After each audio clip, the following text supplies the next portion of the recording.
Hello everyone, नमस्कार। कैसे हैं आप सभी? माफ़ कीजिएगा, आज थोड़ा सा चेंज हुआ है क्योंकि थोड़ा रूम बिजी है।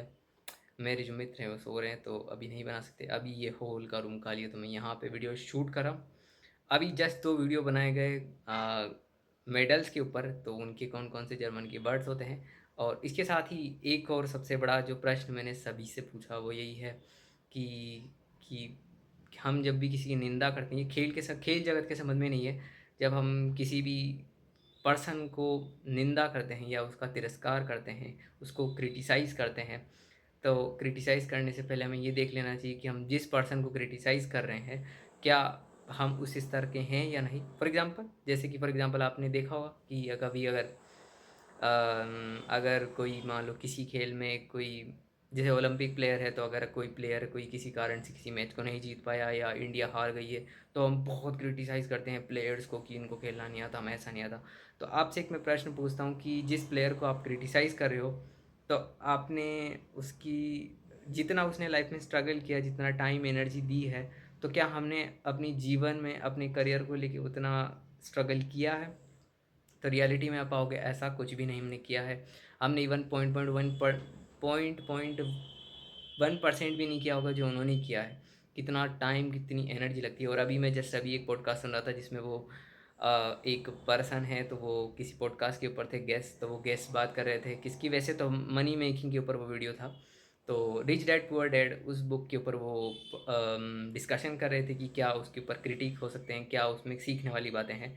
तो उसमें वो बता रहे थे कि भले ही अगर आप जैसे किसी भी इंडियन प्लेयर की बात करो, तो फॉर एग्ज़ाम्पल एमएस धोनी है, विराट कोहली, जितने भी बड़े बड़े प्लेयर्स हैं जिनका आपने नाम सुना है, तो उनके पास में अथाह संपत्ति उन सभी के पास में है, ठीक है। लेकिन कहीं पे भी आपने उनको देखा है कि कहीं पे भी उन्होंने हार्ड वर्क पे कॉम्प्रोमाइज़ क्यों करना। वो जिस फील्ड में, हर फील्ड में, जितने खेल जगत की बात नहीं, किसी भी फील्ड में जो भी पर्सन है, उसने उस जगह पे उतना हार्ड वर्क किया है और जो आज उसके पास में है, वो उसको डिज़र्व करता है, ठीक है। तो हमें ऐसे पर्सन को क्रिटिसाइज़ नहीं करनी चाहिए अनटिल एंड अनलेस हमने उतना पा लिया, उतनी हमारे पास संपत्ति है, नहीं उतना हार्ड वर्क हमारे पास है, नहीं है।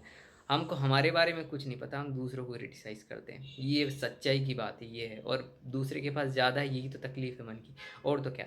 बस इससे आप एक चीज़ समझ सकते हो कि मन का एक स्वभाव होता है कि मन हमेशा, जब भी आप किसी दूसरे व्यक्ति की कमी ही आपको दिखाएगी, मन हमेशा आपको कमी के बारे में बताएगा कि इस पर्सन में अगर 100 में से कोई 10 चीज़ की कमी है, तो मन हमेशा 10 चीज़ों पे फोकस रहेगा, जिस चीज़ का अभाव है उस चीज़ पे ध्यान होता है। बस ये है, ये मन की एक सबसे बड़ी अवस्था होती है, एक चित्त का सबसे बड़ा स्वभाव होता है।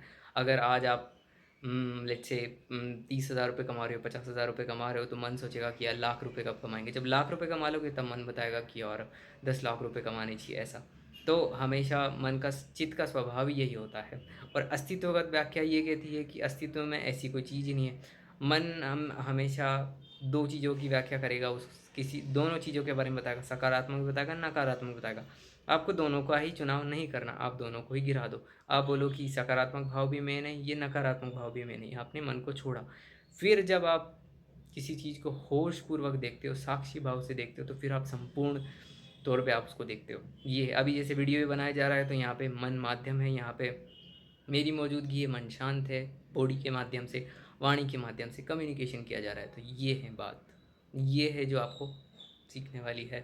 तो बस एक ही चीज़, किसी भी पर्सन को ऐसे ही, मतलब वो एक बोला जाता है ना कि लोग कमाते हैं चवन्नी और बात करते हैं 100 रुपये की बस वही चीज़ है। तो ऐसा नहीं करना चाहिए। अगर आप करते भी हो तो मत करो, क्योंकि किसी भी, आपको हक नहीं है पहली बात तो किसी भी आप पर्सन को क्रिटिसाइज़ करो, ओके। यही मैं कहूँगा।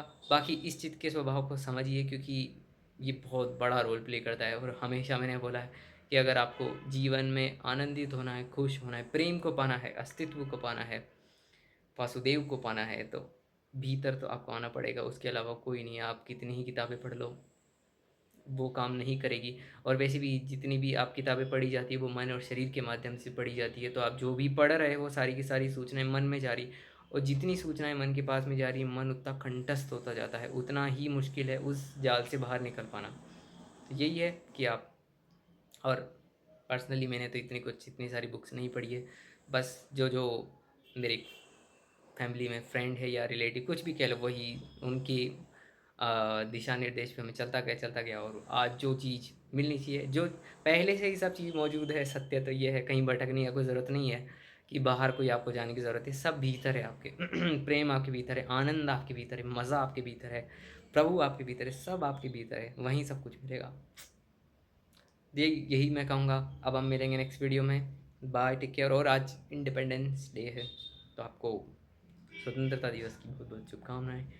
आगे बढ़िए, और असली स्वतंत्रता तभी होगी जब आप खुद को जान सकते हो। बाकी तो वो तो देश की स्वतंत्रता है, वो आप सेलिब्रेट कर सकते हो। बाकी असली स्वतंत्रता भीतर आकर ही मिलती है। ओके, अब हम मिलेंगे नेक्स्ट वीडियो में। बाय, टेक केयर, ध्यान रखिए, आगे बढ़िए। Bye bye.